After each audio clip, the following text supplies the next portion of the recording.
నేను Jangareddygudem DSP.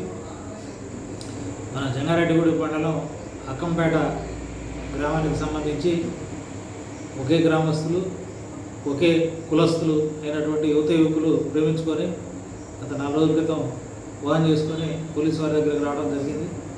SP గారి దగ్గరికి వెళ్ళటం, ఎస్పీ గారు మా వద్దకు పంపించడం కూడా జరిగింది. వారితో మాట్లాడటం, వారి పెద్దలను కూడా పిలిచి మాట్లాడటం జరిగింది. వీళ్ళ జోలికి రావద్దని కూడా వాళ్ళ పెద్దల్ని బైండ్ అవుట్ చేయడం జరిగింది. ఎస్పీ గారు కూడా వాళ్ళకి నంబర్ ఇచ్చి ఏ అవసరం ఉన్నా సరే ఎప్పుడైనా సరే కాల్ చేయమని చెప్పారు. మా నంబర్లు కూడా వాళ్ళ దగ్గర ఉన్నాయి.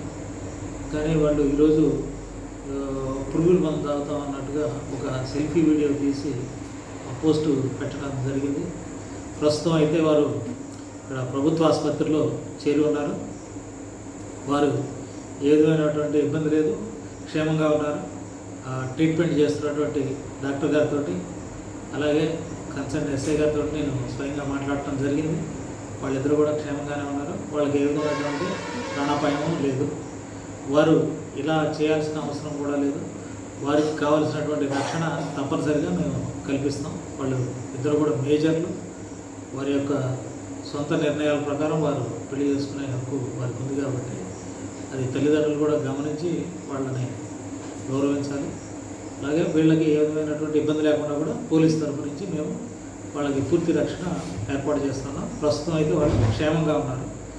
వాళ్ళ ఊరి పేరు అయితే చెప్పట్లేదు, వాళ్ళకి ఇబ్బంది ఉంది కాబట్టి. అయితే మా కంట్రోల్లో ఉన్నారు, క్షేమంగా ఉన్నారు.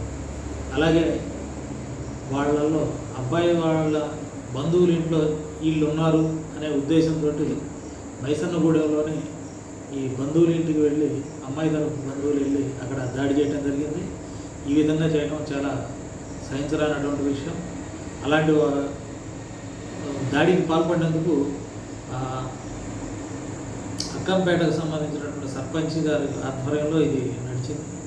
ఆ సర్పంచ్ గారు అక్కడికి వచ్చినటువంటి అందరి మీద కూడా